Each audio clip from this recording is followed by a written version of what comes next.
الحمد لله رب العالمين، والصلاة والسلام على سيد المرسلين وعلى آله وأصحابه الطاهرين أجمعين. أما بعد، فأعوذ بالله من الشيطان الرجيم. بسم الله الرحمن الرحيم. قل لا يستوي الخبيث والطيب ولو أعجبك كثرة الخبيث فاتقوا الله يا أولي الألباب لعلكم تفلحون. يا أيها الذين آمنوا لا تسألوا عن أشياء إن تبد لكم تسؤكم وإن تسألوا عنها حين ينزل القرآن تبد لكم عفى الله عنها والله غفور حليم. قد سألها قوم من قبلكم ثم أصبحوا بها كافرين. صدق الله العظيم. بسم الله الرحمن الرحيم. إن الله وملائكته يصلون على النبي يا أيها الذين آمنوا صلوا عليه وسلموا تسليما. اللهم صل على سيدنا محمد وعلى آل سيدنا محمد وبارك وسلم. الصلاة والسلام عليك يا سيدي يا رسول الله وعلى آلك وأصحابك يا حبيب الله. الصلاة والسلام عليك يا سيدي يا رحمة للعالمين وعلى آلك وأصحابك يا شفيع المذنبين. انتہائی واجب الاحترام دوستو، بھائیوں، عزیزوں، عزیز بچوں، بہنوں اور بیٹیوں، السلام علیکم ورحمۃ اللہ وبرکاتہ. الحمدللہ ثم الحمدللہ، اللہ کے فضل و کرم سے آج کا دن بھی اچھا گزر گیا، اور اللہ پاک سے دعا ہے اپنے محبوب پاک کی طفیل آنے والے دن ہمارے یعنی ہم سب کے اچھے طریقے سے گزار دے. وہ قادر مطلق ہے، سب کچھ کر سکتا ہے. بسا اوقات میں آیات اور ہوتی ہیں، نمبر بتا دیتا ہوں، لیکن بعض دفعہ میں عربی ٹرانسلیٹ کر دیتا ہوں، چونکہ میں عربی بول لیتا ہوں، عربی لکھ لیتا ہوں، عربی پڑھ لیتا ہوں. اچھی زبان ہے عربی الحمدللہ. مثلا جس طرح میں پڑھتا ہوں اذا اراد اللہ شیئا، یہ آپ کو سمجھانے کے لیے یہ عربی جملہ ہے، قرآن کریم کی یہ الفاظ نہیں ہیں. وہاں اذا اراد شیئا نہیں یقول، تو یہاں میں کیا پڑھتا ہوں اذا اراد اللہ شیئا، تاکہ بات واضح ہو جائے کہ جب اللہ ارادہ کرتا ہے. تو یہ عربی اردو کا میں عربی کر دیتا ہوں، تو بسا اوقات لگتا ہے جیسے میں قرآن پڑھ رہا ہوں. تو میں نے کہا یہ آپ کو بتا دوں، بعض لوگ بڑے پریشان ہوتے ہیں. قرآن مجید کی جن آیات کا انتخاب کیا ہے یہ سورہ مائدہ ہی ہے، سورۃ المائدہ. اور یہ مائدہ سورت کا نمبر جو ہے وہ 5 ہے، یعنی انڈیکس میں جب نکالیں گے تو اس کا 5 نمبر ہے. سپارہ 7واں ہے اور آیات نمبر ہیں 100، 101 اور 102، 3 آیات ہیں۔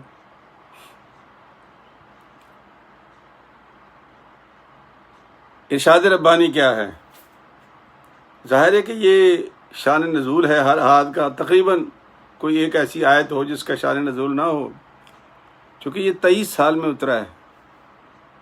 جب کبھی کوئی موقع ہوتا، ضرورت ہوتی، تو اللہ کریم پہلے نازل فرما دیتے، یا دوران واقعہ نازل فرما دیتے، یہ بات ہوتی نازل فرما دیتے۔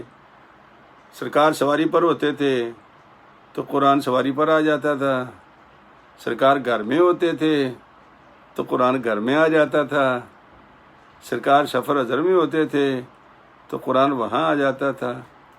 فرق یہ پڑتا تھا کہ اگر سواری پر ہوتے تو قرآن کریم جب نزول ہوتا تو اتنا بوجھ ہوتا تھا کہ بسا اوقات سواری بیٹھ جایا کرتی تھی، تحمل نہیں کر سکتی تھی۔ پتہ نہیں سرکار کا دل کتنا عظیم دل تھا کہ اتنی بڑی نعمت کو اللہ پاک نے جب نازل کیا تو قلب محمد اس کو برداشت کر گیا۔ اس لیے اللہ فرماتا ہے کہ وَأَنزَلْنَا إِلَيْكَ الذِّكْرَ وَأَنزَلْنَا إِلَيْكَ الذِّكْرَ، اے محبوب یہ قرآن ہم نے تیری طرف نازل کیا ہے۔ اور کیوں نازل کیا ہے؟ لِتُبَيِّنَ لِلنَّاسِ مَا نُزِّلَ إِلَيْهِمْ، تاکہ تو بیان کر دے جو کچھ میں نے مخلوق خدا کے لیے نازل کیا ہے۔ اب آئی سمجھ شریف میں کہ اللہ کریم نے قلب محمد کو کیوں یہ قرآن کریم کی ارشگاہ بنایا کہ اللہ کا پاک پیغمبر اس کو برداشت کر لے گا، جب وہ اس کے منہ سے نکلے گا تو وہ سرکار کی طبیعت کے مطابق نرم ہو چکا ہوگا۔ وگرنہ تو لو انزلنا ھذا القرآن علی جبل لرأیتہ خاشعا متصدعا من خشیۃ اللہ، اگر اللہ قرآن کو پہاڑوں پر نازل کر دیتا تو پہاڑ تو خشیت سے ریزہ ریزہ ہو جاتے۔ اب آپ اندازہ کریں کہ قلب محمد کتنا عظیم دل تھا کہ اللہ کے قرآن کو برداشت کر گیا، اور برداشت کر کے سمو کر اپنے اندر پھر ہم تک پہنچایا۔ اب ہماری پھر بدبختی ہے نا کہ ہم پڑھتے نہیں، پڑھنا آتا ہی نہیں۔ میرا ایک دوست ہے، بڑا پرانا بچپن کا ہی ہے، ساتھی ہے، اب تو بہت بڑا عالم ہے، مفتی بھی ہے، عالم بھی ہے، حافظ بھی ہے، قاری بھی ہے، اور وزن بھی زیادہ ہے، ہر لحاظ سے مجھ سے اعلیٰ ہے، افضل ہے۔ اس کا نام ہے مفتی محمد نذیر نقشبندی صاحب۔ وہ انگلینڈ میں ہوتے ہیں، سٹوک انٹرنٹ ایک جگہ ہے۔ آج ان کی مجھے کال آئی تھی، مجھے کہہ رہے تھے یار کہ یہ تم کیا باتیں کرتے رہتے ہو، یہ کوئی طریقہ ہے بیان کرنے کا؟ ہاں دھڑلے سے بیان کیا کرو، جیسے پتہ ہوتا ہے کوئی بیان ہو رہا ہے، اور قرآن بھی تم ایک ایک لفظ کر کے پڑھتے ہو، جیسے لوگوں کو ترجمہ سمجھا رہے ہو۔ تلاوت کیا کرو، تمہاری آواز اچھی ہے، تلاوت اچھی کرتے ہو تم۔ میں نے کہا میں اپنے دوستوں سے پوچھوں گا، اگر انہوں نے اجازت دیا کہ میں دھڑلے سے تقریر کروں تو کر دوں گا، اور اگر انہوں نے کہا کہ نہیں یہ ٹھیک ہے ہمارے لیے، تو مفتی صاحب آپ ناراض نہ ہونا، تو جیسے بھی آپ مجھے حکم دیں گے، میسج کر دیں، واٹس ایپ پہ لکھ دیں، ویسے مجھے کال کر لیں، تو مجھے یہ ضرور مشورہ دینا کہ اگر تو یہ میرا آپ سے بولنا ٹھیک ہے اور آپ کو کوئی الجھن نہیں ہے تو پھر ہم مفتی صاحب سے معذرت کر لیں گے، اور اگر آپ بھی یہ سمجھتے کہ نہیں بھائی دھڑلے سے تقریر ہونی چاہیے، تلاوت جو ہے وہ بالکل قرات و تجوید سے ہونی چاہیے، یہ سمجھا کے ترجمے والی نہ ہو، تو پھر ہم ویسا کر لیں گے، یہ آپ کے اوپر ہے۔ تو قرآن کریم کی جن آیات کریمہ کا انتخاب کیا ہے، سورہ مائدہ کی ہیں، آیات ہیں 100، 101 اور 102۔ آیت کیا ہے پہلے سمجھنے کی وجہ کیا ہے؟ پیچھے بیان ہو رہا ہے نا خبیث کا اور طیب کا، کہ وہ شراب اور یہ اور وہ سارا خبائث کا۔ تو اللہ تعالیٰ نے یہاں اپنے محبوب سے کہا محبوب میرے بندوں سے کہہ دو کہ یہ جو خبیث ہوتی ہے نا، گندگی جسے کہتے ہیں آپ لوگ، ناپاک چیز جو ہوتی ہے، یہ پاک کا مقابلہ نہیں کر سکتی۔ وہ خواہ چیز ہو، چونکہ پیچھے شراب کی بات ہو رہی تھی، جوئے کی بات ہو رہی تھی، انصاف کی بات ہو رہی تھی، پانسے کی بات ہو رہی تھی، یہ متصل آیات ہیں ساری. اور یہاں اللہ پاک نے کہا کہ اعمال ہوں تو ناپاک کبھی پاک جیسے نہیں ہوتے، اشخاص ہوں تو کبھی پلید آدمی صالح آدمی کا مقابلہ نہیں کر سکتا. اور اگر آپ کے مطلب کوئی بھی چیز ہو آپ کی، تو وہ جب تک ناپاک ہے وہ ناپاک ہے، اور وہ پاک ہے تو پھر پاک ہے. اور اس میں جو بنیادی بات اللہ نے ہمیں بتائی ہے نا، وہ یہ ہے کہ جو اکثر میرے ساتھ ہوتی رہتی ہے کہ میرے بعض نمازی سوال کرتے ہیں مجھے کہ استاد جی دیکھیں نا جناب، وہ ایسا ہے کہ وہ جو شراب ہے وہ جناب بات یہ کہ اس میں جی بکری بڑی ہوتی ہے، اگر ہم شراب نکال دیں تو ہمارا بٹھا بیٹھ جاتا ہے. یہ تو قرآن نے بھی بات کی، یہی تو کی ہے اس نے، اللہ نے یہی اللہ کے سمجھانے کے لیے سرکار دو عالم. اور اس میں اشخاص بھی ہیں. سرکار دو عالم صلی اللہ علیہ وسلم بیٹھے ہوئے تھے، حضرت سہل بن سعد رضی اللہ تعالیٰ عنہ بیٹھے ہوئے تھے آپ کے پاس، اور ایک شخص اور تھا. یہ دو ہو گئی، یہ دو بیٹھے ہوئے تھے. تو ایک بندہ ان کے پاس سے گزرا. سرکار دو عالم نے پوچھا سہل اس بندے کو جانتے ہو؟ کہا جی یا رسول اللہ یہ بڑا خوبصورت آدمی ہے. یا رسول اللہ اتنا خوبصورت ہے کہ کوئی بات کرے لوگ اس کی بات سنتے ہیں. یا رسول اللہ اگر یہ کسی گھر میں جا کے دروازہ نوک کر دے اور کہہ دے کہ یار مجھے رشتہ دے دو تو وہ رشتہ دینے سے انکار نہیں کریں گے، اتنا شریف آدمی ہے یہ. اور جو مجلس میں اس کو لوگ بٹھائیں تو اس کی بات کو وہ وزن دیتے ہیں. بندہ گزر گیا. تھوڑی دیر کے بعد ایک اور شخص گزرا. یہ بخاری مسلم کی روایت ہے، یہ سکہ بند روایتیں ہیں یہ. اس لیے میں کہتا ہوں کہ کبھی ضرورت ہوا کرے تو مجھے بتا دیا کرو. میں آپ کو بزرگوں نے فرمایا بزرگوں نے کہا والی بات نہیں کرتا نا. مجھے کیا پتا کون سا بزرگ تھا، اس نے کیا کہا. یہ میرا رب کہتا ہے، یہ میرے نبی کا فرمان ہے. بس میری دو ہی باتیں آتی ہیں جو آپ کی گوش گزار کرتا رہتا ہوں. تھوڑی دیر کے بعد ایک اور شخص گزرا. سرکار نے پوچھا سہل اس کے بارے میں کیا خیال ہے؟ عرض کی یا رسول اللہ یہ بہت غریب آدمی ہے، فقیر آدمی ہے، اتنا فقیر ہے کہ اس کی کوئی بات سنتا ہی نہیں، اور اگر یہ کسی دروازے پر رشتہ لینے کے لیے چلا جائے تو 100 بار اس کا سراپا دیکھیں گے اور پھر انکار کر دیں گے. اور اگر کسی مجلس میں بیٹھ جائے تو اس کو یہ تانا دے کر وہ بھک منگے تیرا مشورہ بھی ہمیں قبول نہیں ہے. آپ کو یاد ہوگا پرانی کہانی ایک مرتبہ سنائی تھی باب سعدی کی. ہاں میں کتاب کا حوالہ دوں گا، اڑیسہ میں ہے واقعہ یہ کہ وہ سفر میں جا رہے تھے تو ایک دیہاتی جا رہا تھا تو اس نے گدھے پہ کچھ لادا ہوا تھا تو گدھا بڑی مشکل چل رہا تھا. تو بابا سعدی تو مسافر تھا، پگڑی بھی گندی، جوتے بھی پھٹے ہوئے اور برا حال بانکے دہاڑے.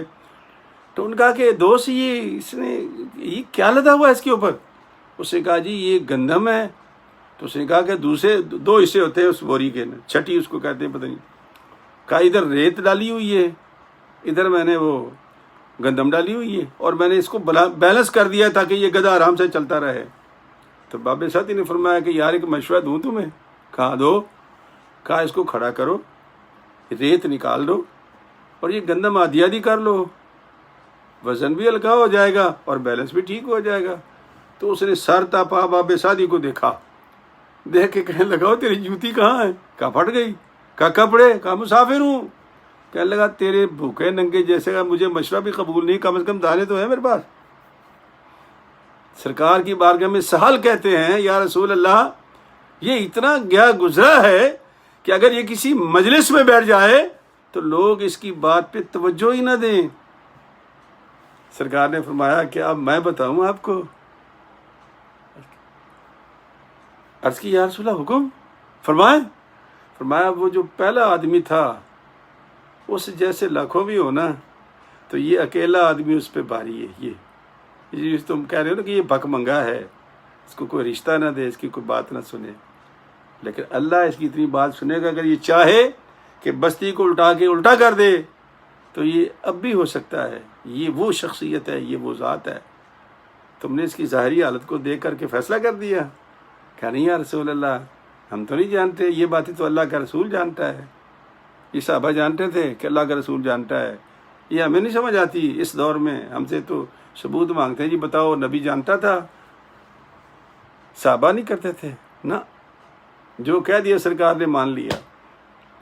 تو قرآن کریم کی یہ آیات اتری، اور بھی اس کی بڑی شان نزول ہے، بڑے شان نزول ہے یہ، تو میں آپ کے لیے مختصر کرتا ہوں تاکہ بہت اتھینٹک قسم کی کوئی بات آپ کو سنا دوں احادیث مبارکہ سے۔ تو اللہ فرماتا ہے کہ قل، اے محبوب فرما دو، لا یستوی الخبیث والطیب، یہ جو پاک ہے اور یہ جو ناپاک ہے یہ برابر نہیں ہوتے۔ کتنی خوبصورت بات ہے یہ، ہم تو کہتے ہیں یہ سارے ٹھیک ہیں، سارے کیسے ٹھیک ہیں بھائی؟ اللہ تو کہتا ہے برابر ہی نہیں۔ لا یستوی الخبیث والطیب، خبیث اور طیب کبھی ایک جیسے نہیں ہوتے۔ خبیث خبیث ہوتا ہے، طیب طیب ہوتا ہے، پاک پاک ہوتا ہے، ناپاک ناپاک ہوتا ہے۔ وَلَوْ أَعْجَبَكَ كَثْرَةُ الْخَبِيثِ، اور خبیثوں کا ایک طرف ہو جانا ڈھیر سارا، یا کسی شے کا ڈھیر ساری دولت کا آ جانا، یہ اس بات کی دلیل نہیں ہے کہ وہ ناپاک پاک ہو گئے ہیں۔ فَاتَّقُوا اللَّهَ، اللہ سے ڈرو۔ آگے اللہ نے کیا فرمایا؟ یا اولی الالباب، اے عقل مندو۔ میں صبح بھی مذاق کر رہا تھا ایک ساتھی سے پاکستان میں نے کہا یار میرا رب تو یہ کہتا ہے، چونکہ تیاری کر رہا تھا تو میرے سامنے آیت کھلی ہوئی تھی، میرا رب تو یہ کہتا ہے کہ پاک اور ناپاک برابر نہیں ہوتے، اور ہمارے ہاں کیا ہے کہ جب یہ انتخاب کھڑے ہوتے ہیں لوگ تو ہم پاک تھوڑا دیکھتے ہیں، ہم تو دیکھتے ہیں کہ ووٹ کس کے زیادہ ہیں، اور اللہ کہتا ہے کہ مجھے کوالٹی چاہیے، کوانٹٹی نہیں چاہیے۔ اگر اکیلا ہے تو میں اس کے ساتھ کھڑا ہوں، اور ہم کیا کرتے ہیں؟ چونکہ 100 ہیں تو 100 ووٹ اس کو دے دیتے ہیں، تو چور ڈاکو منتخب کر کے ہم اسمبلیوں میں بھیجتے ہیں، اور پھر ہم دیوانے لوگ یہاں بیٹھے ہوئے ریاست مدینہ کے چکر میں بیٹھے رہتے ہیں کہ ابھی اسلام کے قانون پاس کریں گے، ریاست مدینہ بنائیں گے۔ وہ پاگل ہیں وہ جو لاکھوں کروڑوں خرچ کر کے وہاں پہنچے ہیں۔ اللہ کہتا ہے میری بات مان لو، لمحوں میں آپ کا کام ٹھیک ہو، دنوں میں آپ کا کام ٹھیک ہو جائے گا۔ لا یستوی الخبیث والطیب ولو اعجبک کثرۃ الخبیث فاتقوا اللہ، ڈرو مجھ سے۔ کون؟ عقل مندو، یا اولی الالباب، اے عقل مندو سوچو کہ اللہ کیا کہہ رہا ہے، لعلکم تفلحون، تاکہ تم کامیاب ہو جاؤ۔ اگلی آیت کیا ہے؟ فرمایا یا ایھا الذین آمنوا لا تسألوا عن اشیاء ان تبد لکم تسؤکم۔ سرکار دو عالم حج کر کے فارغ ہوئے، سرکار دو عالم حج کر کے فارغ ہوئے، یہ روایت کرتے ہیں حضرت علی، حضرت ابن عباس رضی اللہ تعالیٰ عنہ، بیٹھے ایک جگہ پر، ایک صحابی کھڑا ہو گیا، یا رسول اللہ یہ حج ہر سال فرض ہے؟ یا رسول اللہ یہ حج ہر سال فرض ہے؟ آپ چپ۔ تو اس نے پھر پوچھا یا رسول اللہ حج ہر سال فرض ہے؟ آپ پھر چپ ہو گئے۔ تیسری مرتبہ جب اس نے کہا تو فرمایا اللہ کے بندو، اگر میں ہاں کہہ دیتا تو فرض ہو جاتا، یہ الفاظ ہیں، واجب ہو جاتا تمہارے اوپر اور تم ادا نہ کر سکتے۔ ایک حج مشکل ہو گیا ہے، اگر ہر سال حج فرض ہوتا تو کیا حال ہوتا ہمارا۔ نمازیں جو ہمارے گھر کے اندر مصلے ہیں، گھر کے اندر ٹوٹیاں لگی ہوئی ہیں، گھر کے اندر شاور اور باتھ روم بنا ہوا ہے، وہاں تک تو جا کے وضو کر کے نماز نہیں پڑھ سکتے، اور لاکھوں خرچ کر کے ہر سال حج پہ کہاں جاتے؟ اللہ کے نبی چپ ہو گیا۔ فرمایا اگر میں ہاں کہہ دیتا تو تمہارے اوپر واجب ہو جاتا، اور یاد رکھو تم واجب ادا نہ کر سکتے اور تم گناہگار ہو جاتے۔ تو فرمایا کہ نہ سوال کیا کرو جب تک میں خود تمہیں نہ کہوں، نہ تم خود مصیبت میں پڑا کرو اور نہ مجھے ڈالا کرو۔ سرکار نے یہ فرمایا، نہ خود مصیبت میں پڑو اور نہ مجھے ڈالا کرو، اور پھر فرمایا کہ خاص طور پر جب میرے اوپر قرآن اتر رہا ہو تو پھر نہ سوال کرنا. اگر اس وقت سوال کرو گے تو چونکہ قرآن اتر رہا ہے تو پھر کیا ہوگا؟ جواب تو اللہ دے دے گا آپ کو، لیکن وہ جواب آپ برداشت نہیں کر سکیں گے. فرمایا ان تبد لکم تسؤکم، اگر تمہیں اس کا جواب دے دیا جائے گا تو تمہاری بری حال ہو جائے گی، بری حالت ہو جائے گی. خاص طور پر حین ینزل القرآن. لیکن چلو عفا اللہ، جو ہوا سو ہوا، واللہ غفور الرحیم. بات ختم ہو گئی. حضرت امام بخاری نے ایک بڑی خوبصورت حدیث لکھی اس موقع پر. حضرت انس بن مالک رضی اللہ عنہ فرماتے ہیں کہ یہ موقع تو گزر گیا نا، تو سرکار رنجیدہ ہو گئے سوالات کی وجہ سے نا، ٹامک ٹوئیاں مارتے رہتے ہیں. آپ کو تو خیر اندازہ نہیں ہوگا، لیکن ہم امام ہیں، ہم سے پوچھیں ہمارے ساتھ کیا لوگ کرتے ہیں. سوال پہ سوال، سوال پہ سوال، سوال پہ سوال. قوم موسیٰ بھی اس طرح پھنسی تھی. جب حکم ہوا تھا گائے ذبح کر دو تو کر دیتے، نہیں جی وہ رنگ کیسا ہو، ڈھنگ کیسا ہو، سینگ کیسے ہو، کلر کیسا ہو، بھاری کتنی ہو، وغیرہ وغیرہ وغیرہ وغیرہ. پھنستے گئے تو اللہ نے پھر ایک ہی گائے کا پتہ دیا، اور وہ بھی منہ مانگی قیمت پر ان کو خریدنی پڑی. سرکار نے فرمایا کہ ایسے نہ ہو جانا، سوال سوال سوال سوال سوال سوال. تو سرکار نہ رنج آ گئے، رنجیدہ ہو گئے، ممبر پہ چڑھ گئے، سب کو اکٹھا کر لیا سرکار نے. فرمایا آ جاؤ، پوچھو مجھ سے جو ہو چکا، جو ہونے والا ہے، جو ہوگا، پوچھو مجھ سے. اتنا غضب سے سرکار نے فرمایا، صحابہ کرام ہل گئے تھے. یہ سن لے مسلمان بھی، بخاری شریف کی حدیث ہے یہ. پوچھو جو ہو چکا، جو ہے، جو ہوگا، پوچھو. ایک بندہ کھڑا ہو گیا، یا رسول اللہ میں کہاں جاؤں گا؟ فرمایا تو جہنم میں جائے گا. میں کہاں جاؤں گا؟ فرمایا تو جہنم میں جائے گا. وہ تو گھبرا گیا بیچارہ، کہاں پہ اٹھا. ایک بندہ پھر کھڑا ہو گیا، اس کو لوگ چھیڑتے تھے کہ تو حرام زادہ ہے، تیرا باپ کا پتہ ہی کوئی نہیں کسی کو. اور سرکار کو جب موڈ میں دیکھا، ترنگ میں دیکھا اس نے، ان کا نام حضرت عبداللہ تھا، تو وہ کھڑے ہو گئے، ڈرتے ڈرتے، کانپتے کانپتے کھڑے ہو گئے. یا رسول اللہ میرے باپ کا نام کیا ہے؟ فرمایا تیرے باپ کا نام ہے حذافہ. اور واقعی وہ حذافہ کا ہی بیٹا تھا. اس کی ماں نے اسے بتایا تھا کہ تو حذافہ کا بیٹا ہے، اور ماں ہی جانتی ہے تو کس کا بیٹا ہے.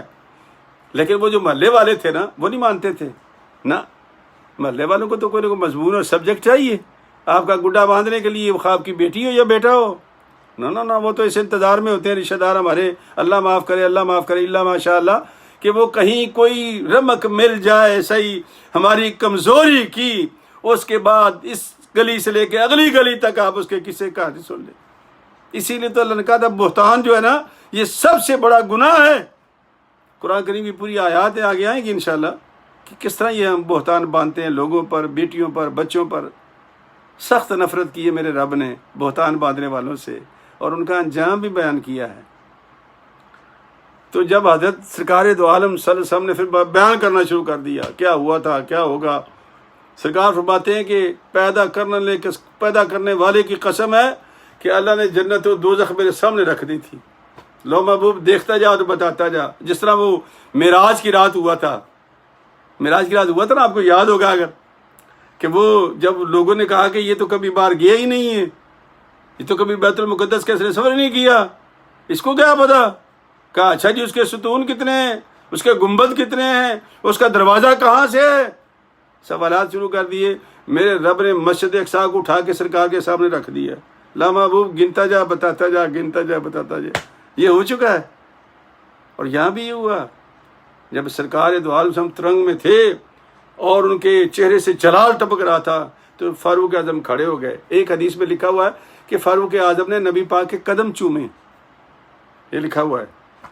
اور ایک میں کہ سرکار کھڑے ہو گئے، یا رسول اللہ، اللہ ہمارا رب ہے، دین ہمارا اسلام ہے، آپ اللہ کے رسول ہیں، ہم اللہ کی تقدیر پر راضی ہیں، ہمیں کوئی شک نہیں ہے، ہمیں کوئی پرابلم نہیں ہے. اے اللہ کے محبوب، جو کہو گے مانیں گے، اور جس سے حکم دو گے ہم پیچھے ہٹ جائیں گے. تو پھر جا کر سرکار کا وہ غضب تھوڑا سا وہ کم ہوا. یہ بخاری و مسلم کی حدیث ہے. پوچھ لیا اگلوں نے. ہمارے جیسے ہوتے تو پوچھتے نا سرکار یہ تو بتاؤ آپ کے پاس یہ علم آیا کہاں سے؟ بھائی اللہ کے بندو، جب اللہ پاک نے کہا کہ میں نے اپنا رسول بنا کے بھیجا ہے، پتہ ہے ایک قرآن کریم کی آیت ہے، اللہ فرماتا ہے کہ یا ایھا الناس قد جاءکم برہان من ربکم، قد جاءکم برہان من ربکم. اے لوگو، یہاں لوگوں کو سے خطاب ہے، مجھے اور آپ کو نہیں ہے، ہم تو مومن ہیں، اللہ کو پتہ ہے کہ یہ مان جائیں گے. لیکن غیروں سے خطاب ہے اللہ کا کہ اے لوگو، میں نے محمد الرسول اللہ کو اپنی دلیل بنا کے بھیجا. میں نے دعویٰ کیا تھا نا میں تمہارا رب ہوں، تو اگر کوئی دلیل پوچھنی ہے تو یہ محمد الرسول اللہ میرے رب ہونے کی دلیل ہے، برہان ہے. یہ برہان دلیل کو کہتے ہیں. وَأَنزَلْنَا إِلَيْكُمْ نُورًا مُبِينًا، اور اس کے ساتھ میرا قرآن ہے، روشنی بھی ہے، وہ روشنی تمہیں کھول کھول کے بتائے گا. لیکن ہم تو ڈارک میں ہیں، ہمیں کیا پتا، اللہ جانتا ہے. دنیا بھر کی باتیں ابھی چھیڑ دو سوشل میڈیا پر. اب دیکھو نا، یہ میں اکثر دوست یہ درس بھیجتا رہتا ہوں، تو میرے جو سبسکرائب ہے یہ میں کہتا ہوں بھائی یہ فیس بک سے وہ ادھر چلا جاتا ہے یوٹیوب پر. تو بھائی جس کسی کو ادھر سننا ہے یا پچھلے بھی سننے ہیں تو یوٹیوب پہ چلا جائے اور میرے چینل کو لکھ دے سبسکرائب کر لے. میرے نہیں اتنے بندے ہوئے، اور یہ جو دنیا دار بک بک کرتے نا سوشل میڈیا پہ، ہزاروں کی تعداد میں ان کے. کیوں؟ ان کی دلچسپی ہے، وہاں پہ بڑی بڑی گرما گرم خبریں سناتے ہیں. میں تو اللہ کا قرآن سناتا ہوں، تو مجھے کون سبسکرائب کرے گا؟ یہ ہے ہماری حیثیت اور یہ ہمارا پیار اللہ کے قرآن سے. تو بھائی سوچنے والی بات تو ہے یہ. تو اللہ فرماتا ہے کہ محبوب ان سے کہہ دو کہ جب قرآن نازل ہو رہا ہو، حین ینزل القرآن تبد لکم، جو پوچھ لیا سب پوچھ لیا، اب نہیں پوچھنا. اگر بتا دیا جائے تو تمہیں برا لگے گا، کیونکہ اگر سرکار فرماتے کہ تیرا باپ فلانا ہے تو پھر کیا ہوتا؟ جسا اس بندے نے ترنگ میں کہا، سرکار اس وقت بیٹھے ہی تھے ابھی، کہا جی میں کہاں ہوں گا، فرمایا تو جہنم میں جائے گا. تو یہ برداشت کر سکتے ہیں آپ لوگ؟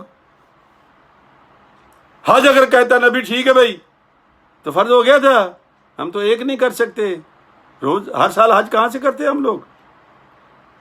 نہ پوچھا کرو. پہلی قومیں سرکار فرماتے ہیں کہ پتہ ہے کہ میری امت کا بدترین آدمی کون ہوگا؟ یہ بھی حدیث ہے سرکار کی. میری امت کا بدترین آدمی کون ہوگا کہ ایک چیز حرام نہیں تھی، اس حساب نے پوچھ کے حرام کروا دی. ایک چیز حرام نہیں تھی لیکن اسے پوچھ کے حرام کروا دی. جب مجھ سے پوچھو گے تو میرے منہ سے جو نکلے گا قانون بن جائے گا، تو پھر کیا بنے گا تمہارا؟ اللہ کہتا ہے عفا اللہ عنہا، جو گزر گیا سو گزر گیا، واللہ غفور حلیم. اب اللہ تعالیٰ نے نتیجہ نکالا ہے، وہ سننے والا ہے.